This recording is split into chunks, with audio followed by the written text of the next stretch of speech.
Hello everyone, welcome back to Mad Mentor. तो एक update आ चुका है बीवीएससी एंड एएच कोर्स से रिलेटेड। तो ये जो अपडेट है ये आईवीआरआई इंस्टीट्यूट के बारे में है, मतलब इंडियन वेटनरी रिसर्च इंस्टीट्यूट, इज्जत नगर, बरेली, यूपी, इंडिया, इसके बारे में है। ठीक है। तो अब आप पूछोगे आईवीआरआई क्या है, तो फिर ये क्या है। ये वेटनरी की टॉप यूनिवर्सिटी है, टॉप इंस्टीट्यूट है जो वेटनरी कोर्स ऑफर करती है। तो ऑलमोस्ट इसको हम एम्स बोल सकते हैं वेटनरी वालों के लिए।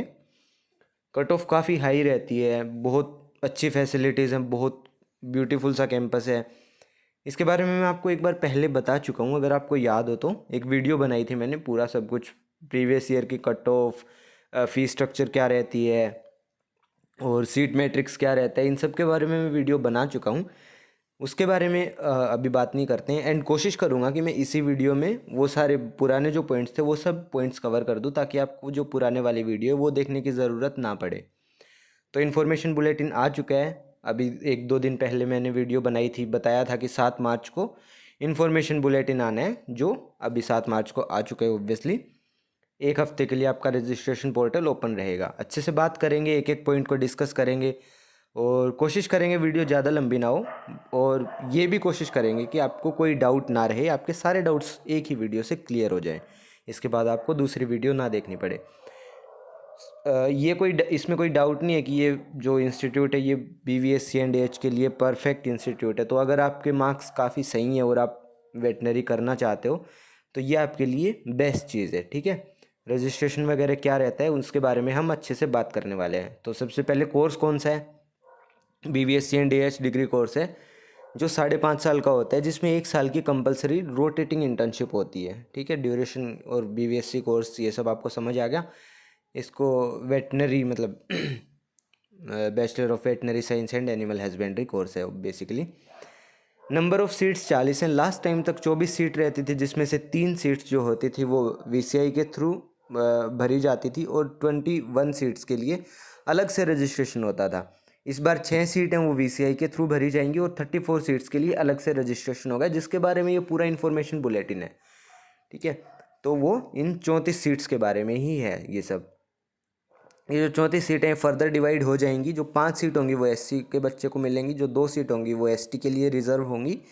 नॉन क्रीमी ओबीसी लेयर के लिए 9 सीट्स रिजर्व होंगी। आप ये पढ़ सकते हो अगर आप ओबीसी से बिलोंग करते हो तो। 10% सीट ईडब्ल्यूएस को मिलने वाली हैं और जो 5% हॉरिजॉन्टल जो रहता है रिजर्वेशन रहता है वो फिजिकल हैंडीकैप के लिए रहने वाला है। अगर एलिजिबिलिटी की बात करें तो इंडियन नेशनल होने चाहिए आप। आपकी नेशनलिटी इंडियन होनी चाहिए सबसे पहले। एज आपकी 17 या फिर 17 से 25 के बीच होनी चाहिए। SC ST OBC और फिज़िकल हैंडीकैप बच्चों के लिए इसमें रिलैक्सेशन रहेगा कुछ 5 साल का।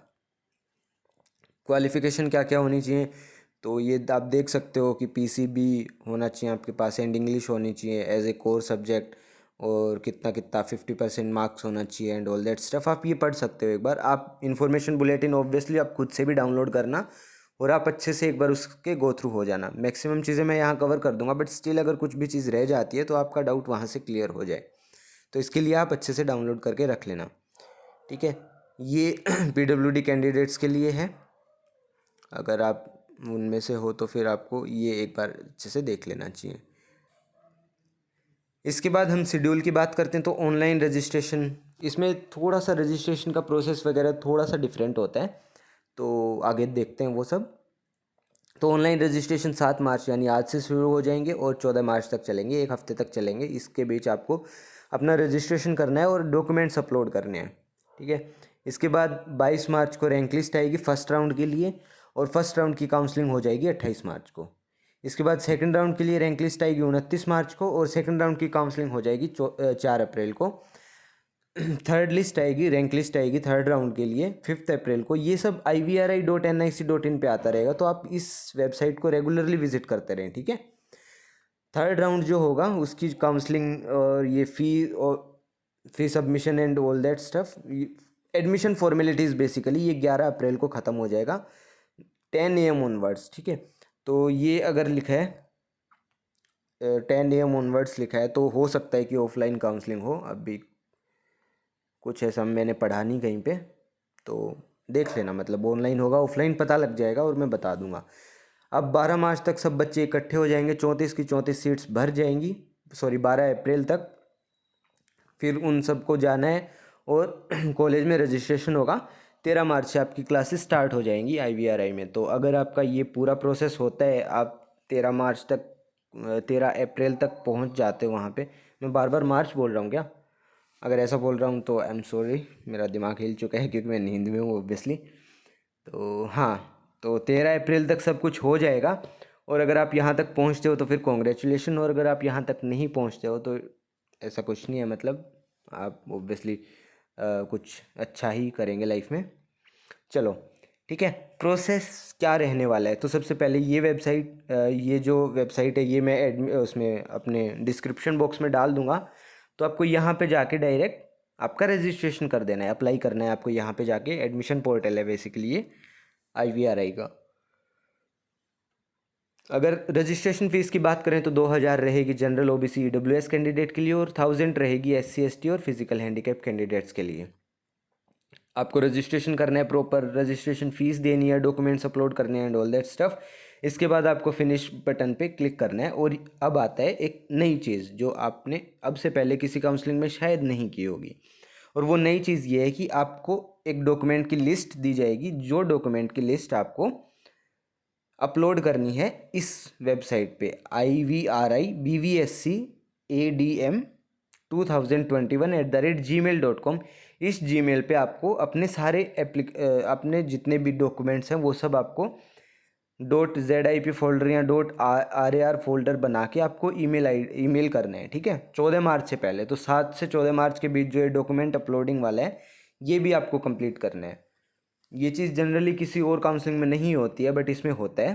तो ये चीज़ करना आपको नहीं भूलना है। आपको मतलब आपको रजिस्ट्रेशन की आपकी जो वो है प्रोसेस पूरी करनी है, तो फिर आपको ये करना ही है। IVRI BVSC ADM 2021@gmail.com पे आपको 14 मार्च से पहले ये सब भेजने हैं। ओके, अब डॉक्यूमेंट्स क्या क्या अपलोड करने हैं रजिस्ट्रेशन के टाइम और काउंसलिंग के टाइम भी इनकी ज़रूरत पड़ेगी। तो ये सब डॉक्यूमेंट्स हैं, पासपोर्ट साइज़ कलर फ़ोटो जो आपने नीट UG 2021 में लगाई थी, 2021 में आपने जो लगाई थी वो आपके पास होनी चाहिए और वो आपको अपलोड करनी है। सिग्नेचर ऑफ कैंडिडेट आपके पास होने चाहिए। इनका एक स्पेसिफिक वो रहेगा कि आपको इतनी KB से ज़्यादा नहीं करनी। तो आई गेस जितना मेरे को याद है पासपोर्ट साइज़ जो होगी वो 40 KB से कम होनी चाहिए। सिग्नेचर जो होता है वो 10 KB से कम होना चाहिए फाइल का साइज़, और बाकी जो डॉक्यूमेंट्स हैं उनके 200 KB से कम होने चाहिए, ठीक है, ऐसा कुछ रहेगा। ये आप पढ़ लेना। अगर मैं ये सब बताऊंगा तो फिर वीडियो फिर से काफ़ी लंबी हो जाएगी और बोरिंग हो जाएगी और फिर आप लोग देखोगे नहीं, छोड़ के भाग जाओगे, ठीक है। SC ST certificate OBC certificate, इनमें से कहीं में कुछ भी डाउट आए आप मेरे से पूछ सकते हो कमेंट सेक्शन में। I will try my best to reply each and every one of you. Okay, IVRI.nic.in जो है यहाँ पे आपको जाके अब वो करना है, ये सब चीज़ें देखनी है, ये आपको मैं बता चुका हूँ। एडमिशन के टाइम आपको क्या क्या चाहिए, तो एडमिशन के टाइम आपको ये सब तो चाहिए होंगे जो आप अपलोड कर चुके हो, ये तो आप दिखाओगे ही। अगर आप SC ST से हो तो फिर SC ST सर्टिफिकेट ये सब, ये 12 सर्टिफिकेट जो हैं ये तो आप दिखाओगे ही। अगर आपका एडमिशन हो जाता है तो इसके अलावा आपको क्या क्या लेना है, तो जो आप रजिस्ट्रेशन करोगे तो एक रजिस्ट्रेशन कन्फर्मेशन पेज आएगा, आप उसको प्रिंट आउट करवाओगे।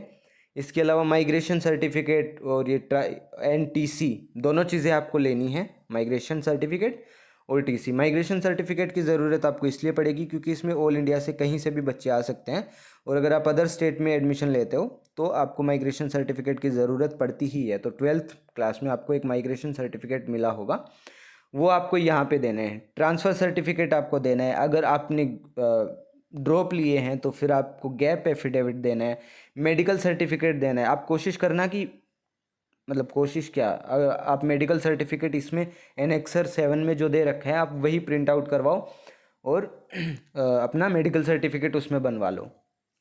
इसके अलावा दो चीज़ें मतलब 7, 8, 9, 10 ये 4 पेज आपको निकलवाने हैं। ये तो आपको प्रिंट आउट निकलवाना ही है, मतलब एनेक्सर 7, एनेक्सर 8, एनेक्सर 9 और एनेक्सर 10।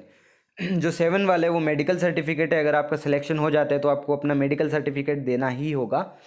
इसके अलावा आप रैगिंग नहीं लोगे, ये आपको वो करना पड़ेगा, एफिडेविट बनवाना पड़ेगा इसका। आपके नाम से एक और एक आपके पेरेंट्स के नाम से है कि मेरा बच्चा रैगिंग में इन्वॉल्व नहीं होगा। ये इन सब का 8 और 9 जो है यहाँ से आपको प्रिंट निकलवाना है और इसका एफिडेविट बनवाना है। इसके अलावा इस बार से बॉन्ड भी है कि आप मतलब आपको बॉन्ड देना पड़ेगा एक, कि आप स्टडी कंटिन्यू करोगे और अगर आप स्टडी बीच में छोड़ दोगे तो आपको 50,000 रुपीज़ पे करना पड़ेगा। ठीक है, तो ये सब आपको अलग से लेके जाना है। नींद आ रही है मेरे को सच्ची में। चलो अब बात करते हैं अब और क्या करना है। इसके अलावा आपको एनुअल फ़ी पे करनी है और इसके और भी जो चार्जेज होंगे वो सब आपको पे करने हैं। ये हो गया। अब इसके बाद फ़ीस की अगर बात करें तो फिर फर्स्ट प्रोफेशनल में फ़ीस होगी, ये है सॉरी, जनरल और ओबीसी की, कि 29,900 रुपये आपकी फ़ीस होगी फर्स्ट ईयर में। सेकंड और थर्ड ईयर में 13,550 और फोर्थ प्रोफ जो होगा आपका उसमें 20,325 फ़ीस रहेगी आपकी। इंटर्नशिप के टाइम में आपकी 10,000 फ़ीस रहेगी और अगर आप SC/ST कैंडिडेट हैं तो फिर आपकी फ़र्स्ट ईयर में 18,850, सेकंड और थर्ड ईयर में आपकी 25,000 फ़ीस रहेगी और फोर्थ ईयर में आपकी 3,750 फ़ीस रहेगी। इंटर्नशिप में आपकी कोई फ़ीस नहीं लगेगी। इसके अलावा कुछ अदर चार्जेस हो सकते हैं, आप इसके बारे में पढ़ सकते हो। ये आप एक बार देख लेना, इंपॉर्टेंट इंस्ट्रक्शन। ऐसा कुछ खास है नहीं। हॉस्टल आपको मिलेगा या नहीं मिलेगा ये डिपेंड करता है कि हॉस्टल बचा हुआ है या नहीं बचा हुआ। लिमिटेड सॉरी, जैसे पॉइंट नंबर 13 है, ये देखो, there is limited hostel facility at present in the campus. तो जो हॉस्टल है वो मेरिट बेसिस पे दिया जाता है। तो अगर आपकी मेरिट उतनी अच्छी नहीं है तो फिर आपको हॉस्टल शायद ना मिले अवेलेबल। अगर हॉस्टल नहीं है तो आपको हॉस्टल नहीं मिलेगा, आपको बाहर ही अपना बोरिया बिस्तर डालना पड़ेगा, बाहर इन द सेंस पीजी वगैरह लेना पड़ेगा। ठीक है, तो मेडिकल सर्टिफिकेट ये है, अब घर से बनवा ले जाओगे बहुत अच्छी बात है। ठीक है, CMO से बनवाना है, चीफ मेडिकल ऑफिसर से। और हाँ, तो ये आप प्रिंट आउट निकलवाओ, इसको आप अच्छे से बनवाओ अपना और ले जाओ। ठीक है, ये। और फिर नंबर 8 पे है आपका कि मैं रैगिंग में पार्टिसिपेट नहीं करूँगा, तो ये आपको लेके जाना है, ये अंडरटेकिंग आपको देनी है। नंबर 9 पे है कि मेरा बच्चा, मतलब आपके फादर या फिर मदर ये वो करेंगी, ये कहेंगी कि मेरा बच्चा किसी भी तरीके की रैगिंग में पार्टिसिपेट नहीं करेगा, तो ये आपको जमा करवाना है। इसके अलावा सॉरी, बॉन्ड का है ये एनेक्सर 10, ये दोनों आपको प्रिंट आउट निकलवाने हैं और ये भी आपको जमा करवाने हैं कि मैं कॉलेज नहीं छोड़ूंगा, छोड़ूंगी, और अगर छोड़ता हूँ छोड़ती हूँ तो फिर 50,000 रुपीज़ पे करूँगी मैं। ठीक है, ये एक बार आप अच्छे से पढ़ लेना बॉन्ड वगैरह में क्या है, और ये आप देख लेना इस वाली चीज़ को।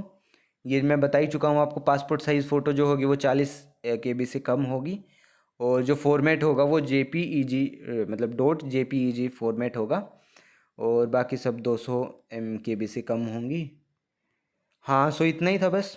आई होप आपको ये वीडियो हेल्पफुल लगी होगी, और अगर आप इसमें पार्टिसिपेट कर रहे हो और आपको लग रहा है कि आपके चांसेस हैं तो ऑल द बेस्ट।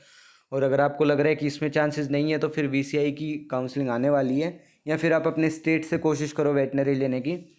और हाँ, आई होप आप सब बढ़िया होगे और आपकी काउंसलिंग अच्छे से जारी होगी, काफ़ी लोगों का सिलेक्शन हो गया होगा। So take care, bye bye और कीप वॉचिंग। हाँ, बाय।